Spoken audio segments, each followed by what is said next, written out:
अरे भाई, उनका कानून है तो कुछ ऐसा व्यवस्था हमारा समाज में है कि आप उसको नहीं मान पाइएगा। जैसे हमारा आदिवासी समाज में 25 साल 30 साल में बूढ़ी गाय का बलि होता है, जिसका भोग सब कोई को खाना पड़ता है।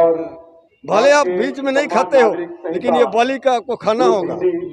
तो अब कैसे समाज इसका पुरजोर विरोध करता है और आगाह करना चाहती है कि भारतीय जनता पार्टी यदि 2024 में यदि बिल लाती है तो 2024 में इसका वोट देने का काम नहीं करेंगे और जनता के बीच जा करके बताएंगे ये आदिवासी जन विरोधी पार्टी है। ऐसे पार्टी को पूरे आदिवासी समाज ये कानून बनने के बाद हमारा पढ़ी लिखी लड़की लोग सब लोग आपके यहाँ चली जाएगी।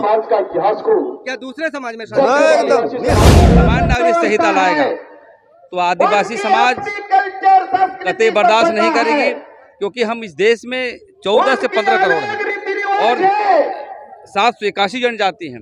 अलग अलग हमारे कानून है, विशेष कानून है, अलग मुंडा सिद्धू कानून के तर्ज पर हम लोग विद्रोह करने का काम करेंगे और समय आएगा तो हम पूरे देश को भी हम बंद करने का काम करेंगे। भाजपा के प्रमुख एजेंडों में यूसीसी बिल लागू करना भी है। यूसीसी बिल का मतलब है एक देश एक संविधान और एक कानून। प्रधानमंत्री नरेंद्र मोदी ने कर्नाटका विधानसभा चुनाव में इस बार इस बिल को लेकर के भी बात की थी कि हम इसे भी जल्द से जल्द लागू करेंगे। तब से ही पूरे देश में कुछ समुदायों के द्वारा इसका विरोध प्रदर्शन होना चालू हो चुका है। लगातार इसका विरोध किया जा रहा है और आज राजधानी रांची में हमारे पीछे में आप देख पा रहे हैं कि राजभवन के समक्ष कुछ आदिवासी समुदाय के लोग हैं, आदिवासी संगठन है यहाँ मौजूद है, जो यूसीसी बिल का विरोध कर रहे हैं। आखिर इस बिल का विरोध क्यों किया जा रहा है, क्यों लोग एक कानून की बात नहीं करना चाह रहे हैं, क्यों इस चीज को लेकर के लगातार कभी मुस्लिम समुदाय के द्वारा कभी आदिवासी समुदाय के द्वारा विरोध प्रदर्शन किया जा रहा है। आखिर क्या कुछ दिक्कत है इस चीज को लेकर के हम यहाँ पे इनसे जुड़ेंगे और इनसे जानेंगे कि आखिर ये लोग एक कानून का विरोध क्यों कर रहे हैं।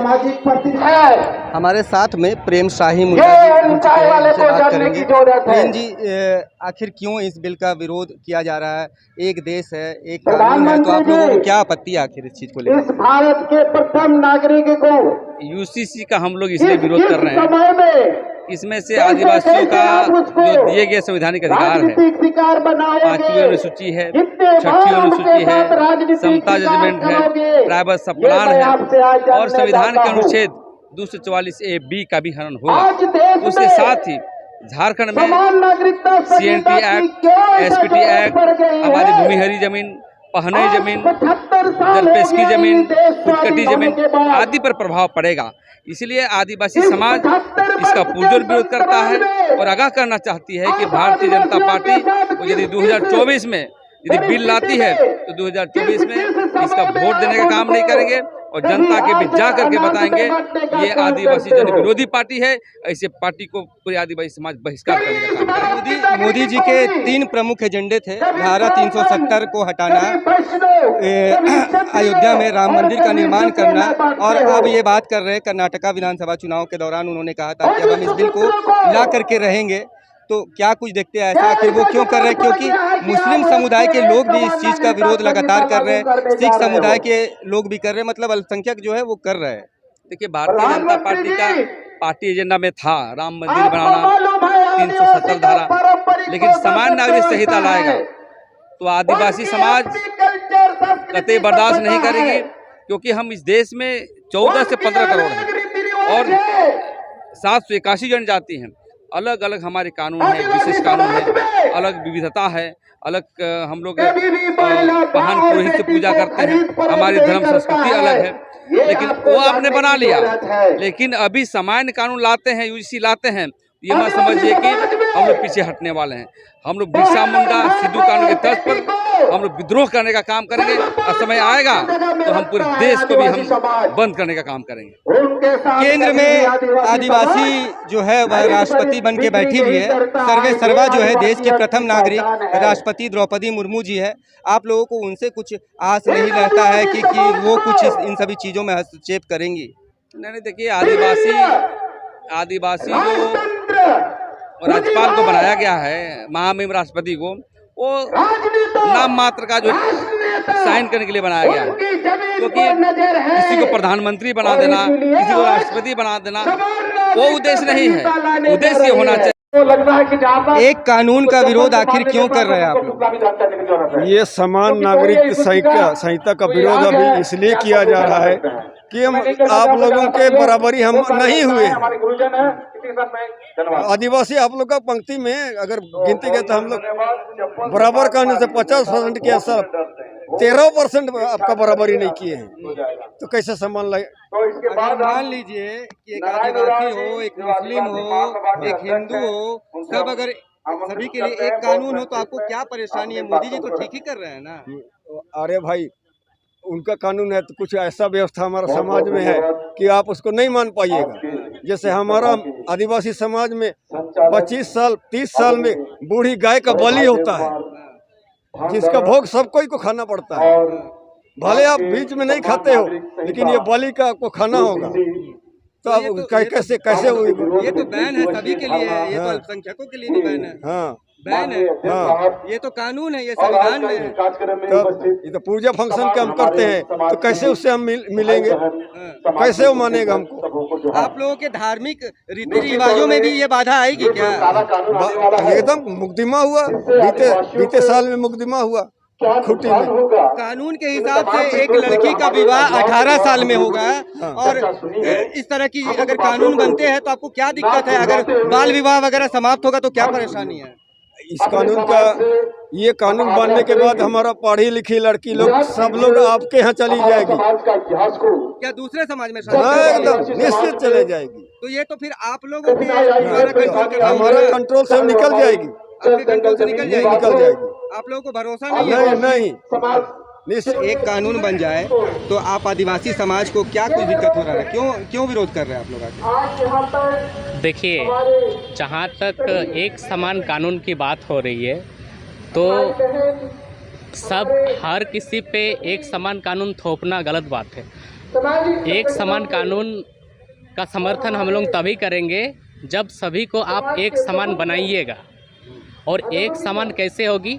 तो सबसे पहले आपको ये जो जाति व्यवस्था है, ये जो वर्ण व्यवस्था आप बना करके रखे हो, इसको आप समान करो। ये जो अलग अलग जाति, आप छोटे जाति, उच्च जाति, बड़े जाति, नीच जाति, ये जो भेदभाव करके रखे हो, इसको आप समानता में लाओ। एक जाति बना दो। कानून एक बनेगा सभी के लिए, तब तो समान होंगे सभी लोग। नहीं जी नहीं, आप सबसे पहले वर्ण को ख़त्म कर दीजिए। ये जो क्षत्रिय बना करके रखे हो, ब्राह्मण बना करके रखे हो, ये शूद्र बना करके रखे हो, शूद्रों को आप नीचे में रखते हो, तो सबसे पहले तो भेदभाव आप ही करके रखे हो। आप ही तो समानता का अधिकार नहीं दिए हो। यूसीसी बिल के अनुसार किसी के भी धर्म को किसी तरह की दिक्कत नहीं है, कोई परेशानी नहीं है। कैसे? आदिवासी समाज की अपनी धार्मिक व्यवस्था है। अगर आप एक समान कानून लाते हो तो एक धर्म व्यवस्था होगी, अलग अलग धर्म व्यवस्था तो नहीं होगी। तो इसका मतलब आप उसकी जो धर्म व्यवस्था है उसका आप गला घोट रहे हो। आप यूसीसी बिल को थोड़ा गलत समझ रहे हैं। मुसलमानों को अपने रीति रिवाज के अनुसार पूजा पाठ करने की आज़ादी है, हिंदुओं को अपने अनुसार पूजा पाठ करने की आज़ादी है, हर धर्म समुदाय के लोगों को अपने अनुसार पूजा पाठ करने की आज़ादी है। क्या दिक्कत है आखिर? ऐसा थोड़ी ना कि आप आदिवासी है तो आपको कहा जाएगा कि हनुमान जी का आप पूजा कीजिए। नहीं बिल्कुल, फिर ये परिभाषा ही तो अलग हो जा रही है। आप कितना भी इस कानून को तोड़ मोड़ करके समझाइए आदिवासी समाज को, ये सीधा सीधी ये पता चल रही है कि सभी के लिए आप एक समान कानून लाने जा रहे हो। मतलब ये आप आदिवासी समाज को क्या कुछ दिक्कत हो गया है जो आज धरना में बैठ गए? बहुत अच्छी बात है, आपने बहुत अच्छा सवाल किया है। एक देश एक कानून होना भी चाहिए, लेकिन उससे पहले जानकारी होना चाहिए भारत के प्रधानमंत्री को कि ये भारत देश जो है ना, ये धर्मनिरपेक्षता देश है। यहाँ विभिन्न धर्म के लोग रहते हैं, विभिन्न समाज के लोग रहते हैं, और उनकी अपनी कस्टमरी लॉ है। खासकर आदिवासी समाज को, आदिवासी समाज की उसकी अपने रीति रिवाज है, अपनी कल्चर है, अपनी उनकी सभ्यता है, पारंपरिक सभ्यता है ना। और ये भारत का प्रथम नागरिक है। द्रौपदी मुर्मू राष्ट्रपति जी भारत के प्रथम नागरिक। हाँ, राष्ट्रपति प्रथम नागरिक नहीं, हम देश के हम पहला नागरिक हैं। आदिवासी समाज पूरी दुनिया के प्रथम नागरिक। सुप्रीम कोर्ट का जजमेंट। सुप्रीम कोर्ट का जो हमारा जो भारत का सर्वोच्च न्यायालय कहता है, हम इस देश के प्रथम हम नागरिक हैं, आदिवासी समाज। आदिवासी समाज को पहले हम जब स्वतंत्र नहीं हुए थे, इस देश से आज़ाद जब नहीं, उससे पहले हमको आर्य और अनार्य में बांटा। उसके बाद मुगल आता है, मुगल आने के बाद ब्रिटिश हुकूमत चलती है। उस लड़ाई में आदिवासी ने सर्वप्रथम बाबा तिलका मांझी के नेतृत्व में ये आंदोलन हुल होता है। क्यों? वो जो ब्रिटिश हुकूमत, उसकी जमीन को नजर था, ईस्ट इंडिया कंपनी आकर यहाँ पे आदिवासियों की जमीन को नजर था हड़पने का, विभिन्न प्रोजेक्ट लेकर। पारंपरिक रीति रिवाज और धर्म की आप बात कर रहे हैं, तो कहाँ इसका हनन हो रहा है, क्या दिक्कत है? देखिए, अभी तक भारत सरकार जो समान नागरिकता संहिता जो लेके आ रहा है और उस अनुच्छेद 44 का बात कर रहा है, आप 44 में क्या है आप स्पष्ट करो। जो अभी तक उन्होंने जो जानकारी दे रहा है वो विवाह, तलाक, धर्म संबंधित बात कर रहे हैं। तो हम आदिवासी समाज की तो अलग रीति रिवाज है, अलग हमारी शादी ब्याह है। हमारी शादी ब्याह में हम बेटी बहन को हम खरीद बिक्री नहीं करते हैं। तलाक जैसे चीजें जो होती है, वह अगर इंसान खुद से मुंह से बोल करके तलाक दे दे और अगर उसे कोर्ट अगर उस चीज को करवाए, तलाक दिलवाए, तो क्या दिक्कत है? आखिर क्या? नहीं, दिक्कत कुछ नहीं है, लेकिन आदिवासी का अलग एक स्वशासन व्यवस्था है। हम उस व्यवस्था को छोड़कर हम दूसरी व्यवस्था पर क्यों जाए? हमारी जो अलग पहचान है, आदिवासी का एक अलग पहचान है। आप उस पहचान उसको आप मिटाना चाह रहे हो। जिस दिन वो मिट जाएगा वही मेरी पहचान है।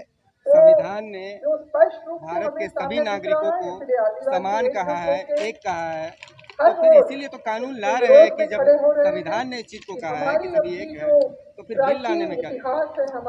संविधान में कहाँ कहा है कि एक है? आप होने से हम भारत के लोग, देखिए क्या कहा गया उसमें। नहीं कि किसमें क्या कह रहा है कि समान है? यहाँ अब देखिए, यहाँ आज मुस्लिम का अपना है ना रीति रिवाज, ईसाई का कुछ अपना है ना, यहाँ सिख है, बौद्ध है। ये कानून सर, ये विविधता में ये कानून ईसाई को, आदिवासी को, हिंदू को, मुस्लिम को उसके धार्मिक रीति रिवाजों को पूरा करने से नहीं रोक रही है। कहाँ आपको दिक्कत लग रहा है? ऐसा थोड़ी ना कि मुस्लिम अब मस्जिद नहीं जा पाएंगे, उन्हें हनुमान जी का पूजा करना पड़ेगा। नहीं, हमारा कहना ये है कि वो जो शादी ब्याह का जो अभी तक जो वही चीज तो बोल रहे कि आप स्पष्ट करो ना। आपको स्पष्ट करने में क्या दिक्कत हो रही है? अगर लड़कियों को 18 साल से पहले अगर शादी करने से रोका जा रहा है तो क्या दिक्कत है? नहीं, वो तो कोई दिक्कत नहीं, कोई दिक्कत नहीं। हम ये जानना चाह रहे हैं कि आप लेके आओ, हम स्वागत करेंगे, लेकिन पहले तो स्पष्ट करो कि अनुच्छेद 44 क्या है।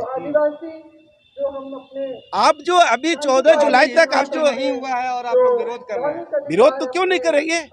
विरोध क्यों नहीं करेंगे? ऐसे कानून को आप क्यों लाने देंगे? आप लेके आओ ना भाई, हम उस पर चर्चा करेंगे। क्या कुछ समझते हैं क्या है कि ये यूसीसी बिल? यूसीसी बिल में अभी तक यूसीसी बिल में यही अभी तक आया है, उसका जो अनुच्छेद 44 का जो उल्लेख किया वो पूर्ण रूप से स्पष्ट नहीं है। शादी ब्याह का बात कर रहा है, तलाक का बात कर रहा है भाई। इसीलिए तो हम लोग को कहना है कि आप अनुच्छेद 44 को स्पष्ट करो, उसके बाद समान नागरिकता। आप संहिता मोदी जी कहे थे अपने एजेंडे में, उनका था धारा 370 अयोध्या में राम मंदिर का निर्माण करवाना, और अब उन्होंने कर्नाटका विधानसभा चुनाव के समय में कह भी दिया है कि अब हम यूसीसी बिल लाएंगे। अगर लाते हैं तो क्या कुछ आप लोगों का होगा? देखिए, ये राजनीतिक उनका एजेंडा है, वो अपना सत्ता काबिज करने के लिए ये हर राजनीतिक दल इस तरह का करते हैं। लेकिन हम आदिवासी समाज यूसीसी बिल को पहले तो स्पष्ट करें,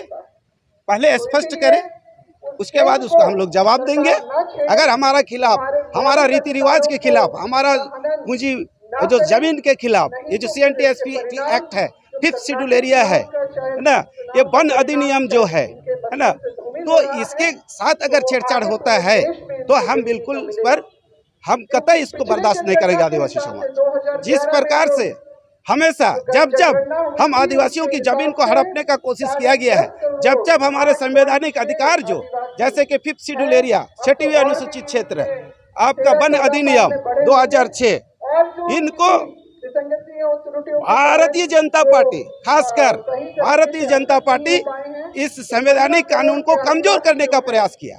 आप लोग झारखंड में इससे पहले पूर्ववर्ती सरकार जो रघुवर की सरकार थी भारतीय जनता पार्टी की, उस सरकार में डबल इंजन की सरकार थी। किस तरह से वो हमारे सीएनटी और एसपीटी कानून को संशोधन करके उसको संशोधन करने का प्रयास किया था। आज यही आदिवासी सामाजिक संगठन ने, लगभग 150 आदिवासी सामाजिक संगठन ने उसका पुरजोर विरोध किया और आज उसका जीता दख्ता उदाहरण है। इसीलिए हम लोग वैसे कानून को बिल्कुल हम लोग स्वागत नहीं करेंगे, एक्सेप्ट नहीं करेंगे कि आदिवासी की अस्तित्व, उसकी जो रीति रिवाज, उसकी जो पहचान है, उसकी जो सभ्यता है, वो कभी हम लोग मिटने नहीं देंगे।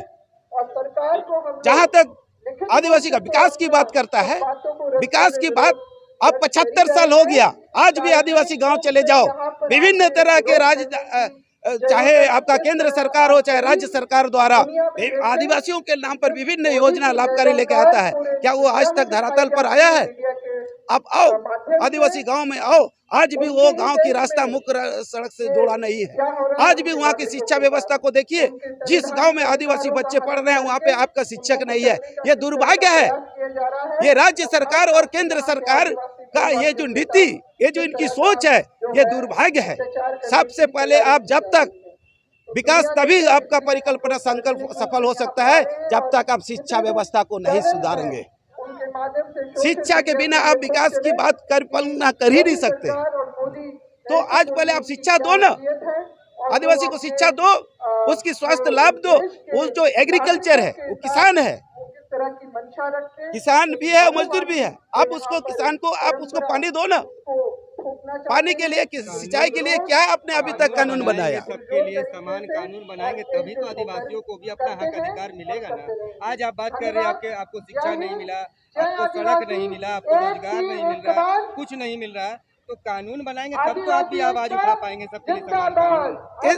एक समान संहिता कानून में है क्या? यही चीज तो स्पष्ट करना चाह रहे हैं आपसे, ये तो हम जानना चाह रहे हैं केंद्र सरकार से। पहले तो आप स्पष्ट करो, उसके बाद जनता के बीच में लेके आओगे, उसके बाद आप सुझाव लगे कि ये कानून मैं लेके आ रहा हूँ, इसलिए आपको क्या है स्पष्टीकरण दो। ये तो केंद्र सरकार को होना चाहिए। जैसे कि 370 ने आपने कहा, हम लोग भी जान रहे कि 370 क्या है, आपने संशोधन किया, हटाया उसको। कोई की विरोध कर रहा है, विरोध करने वाला जिसको जिस तकलीफ है वो विरोध कर रहा है। जैसे कि आज 20 याचिकाकर्ता 370 के खिलाफ में आया, जिनको 370 से तकलीफ है उन्होंने विरोध कर रहा है। तो उसी प्रकार मैं केंद्र सरकार से स्पष्ट करना चाहता हूं कि भाई अनुच्छेद 44 में क्या है।